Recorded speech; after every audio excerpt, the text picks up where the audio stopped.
Захиргааны хэлтсийн 2017 оны 1-р улирлын ажлын тайлан. Зорилго: захиргааны хэлтсэн төрийн албаны стандартын удирдлага. Захиргааны болон хүний нөөцийн менежментийн үйлчилгээгээр хангах. Байгууллагын дарга буюу албан тушаалтны хууль тогтоомжоор хүлээсэн чиг үүргээ хэрэгжүүлэхэд техник зохион байгуулалтын дэмжлэг үзүүлэх. Байгууллагын дотоод үйл ажиллагааг тогтмолжуулан хэвийн ажиллах нөхцөлийг бүрдүүлэх зорилготой ажиллаж байна.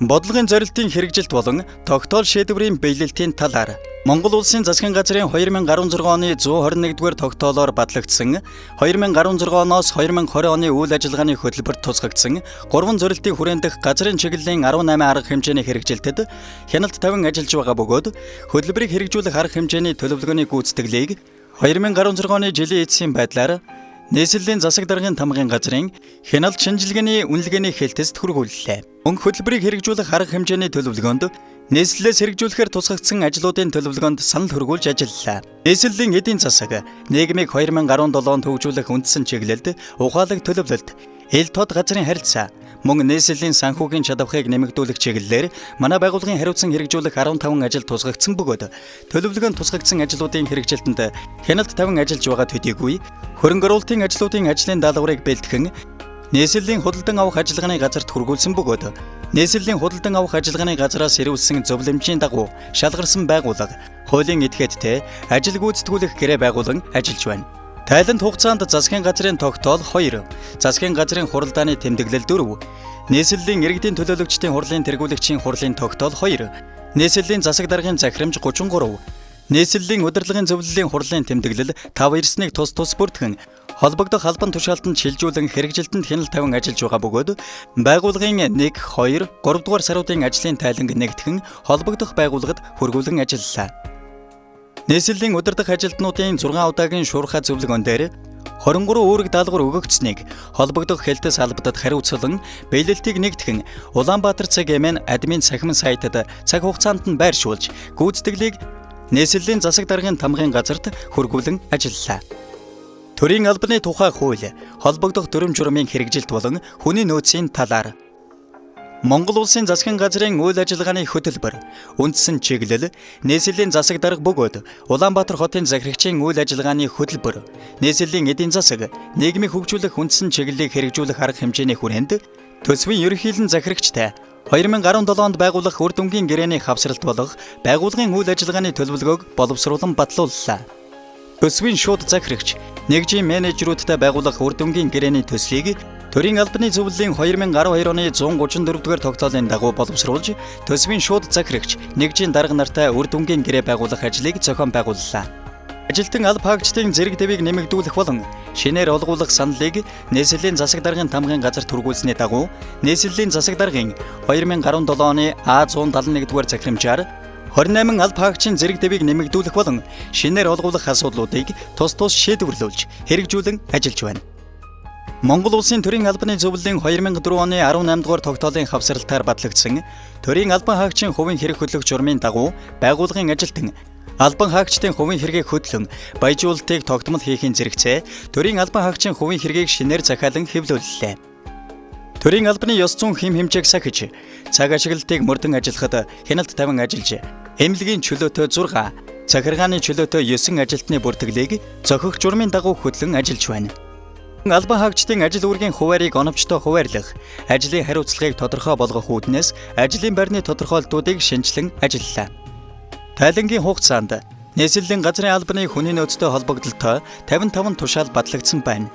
2017 оны ээлжийн амралтын хуваарийг албан хаагчдын санал, ажлын ачаалал, шаардлагад нийцүүлэн хийж, албаны дарга 2017 оны 3 дугаар сарын 2-ны өдрийн Б33 дугаар тушаалаар батлуулан ээлжийн амралтын мэдээллийг гарган олгуул зохих дүнг хууль журмын дагуу олгуулахаар санхүү аж ахуйн хэлтэст хүргүүлсэн.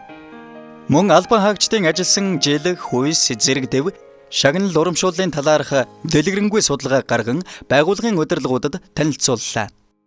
Авилгын эсрэг хуулийн хэрэгжилтийг хангах талаар байгууллагын мэдээллийн цагаар нийт албан хаагчдад хасхоон мэдүүлэх тухай болон практикт илэрдэг түгээмэл зөрчлүүд сэдвээр авилгалтай тэмцэх газрын мэргэжилтэн гүрж сургалт зохион байгуулсан юм. Төрийн захиргааны 163 албан тушаалтны 2016 оны хувийн ашиг сонирхлын болон хөрөнгө орлогын мэдүүлгийг цахимаар болон цаасаар хүлээн авч нэгтгэн тайлан мэдээ гаргаж холбогдох газарт хүргүүллээ.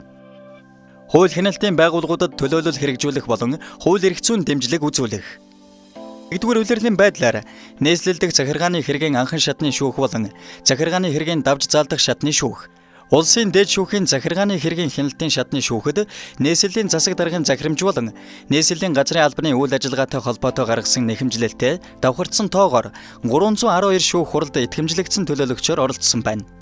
Эдгээрээс эцэслэн шийдвэрлэгдсэн 63 асуудал байгаа бөгөөд хэрэгээс нэхэмжлийн шаардлагыг хангаж шийдвэрлсэн 8, нэхэмжлийн шаардлагыг бүхэлд нь хэрэгсэхгүй болгож шийдвэрлсэн 42, эвлэрсэн 2, нэхэмжлийн зарим хэсгийг хангаж зарим хэсгийг хүчингүй болгож шийдвэрлсэн 3, дахин шинэ акт гартал төдгөлзүүлж шийдвэрлсэн 5, нэхэмжлэгч нэхэмжлээсээ татгалзсан 3 хэрэг байна.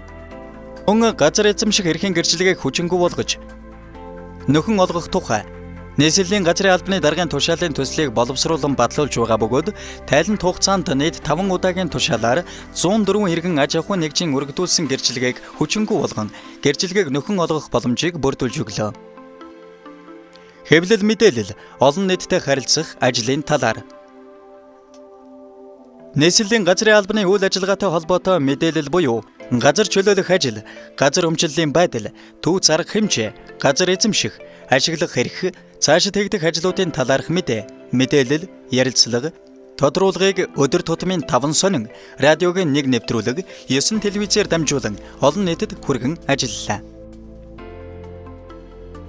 Албан хэрэг хөдлөлт. Ирсэн бичгийн бүртгэл, хяналтын талаар. Байгууллагын хэмжээнд нийт 1492 албан бичиг ирснээс захиргааны хэлтэст 211, санхүү аж ахуйн хэлтэст 21, газар ашиглалт, бүртгэлийн хэлтэст 936, газрын менежмент, төлөвлөгөөний хэлтэст 108, үнэлгээ төлбөрийн хэлтэст 26, газар өмчлөлийн хэлтэст 23, газар чөлөөлөх хэлтэст 74, газрын мэдээлэл технологийн хэлтэст 87, удирдлагад 4, нэгжид хамааралгүй 2 албан бичиг тус ирж бүртгэгдсэн байна. Мөн байгууллагаас явуулах баримт бичгийг хүлээн авч бүрдэл, хавсралт, хаягийн бүрэн зөв эсхийг шалган, тамга тамдаг дарах, бүртгэж дугаарлах, дугтуулах, хаяглах, шуудангийн салбарт хүлээлгэн өгөх ажлыг журмын дагуу хийж гүйцэтгэсэн бөгөөд тайлант хугацаанд нийт 1482 ширхэг албан бичгийг дугаарлан бүртгэж 675 албан бичгийг шуудангийн салбарт хүлээлгэн өглөө. Smart City цахим сайтаар ирсэн өргөдөл гомдлын шийдвэрлэлт. Нийт 383 өргөдөл хүлээн авснаас хугацаанд шийдвэрлсэн 348, судлагдах шатантай байгаа 35 өргөдөл байна. Архивын ажлын талаар. 2017 оны 1-р улирлд цахим архивын ажлын хүрээнд Баянгол дүүргийн газар эзэмших ашиглах хувийн хэрэг буюу баримт бичгийг цахим хэлбэрт оруулан нэгж талбарын хувийн хэрэг үүсгэн архивлаж байна. Тайлант хугацаанд нийслэлийн газрын албаны зохион байгуулалтын нэгжүүдэд 5140 стандартын эмхтэглийг хуулбарлан өгч ажилласан бөгөөд уг стандартыг хэрхэн дагаж мөрдөж байгааг шалган зөвлөн тусалсан байна.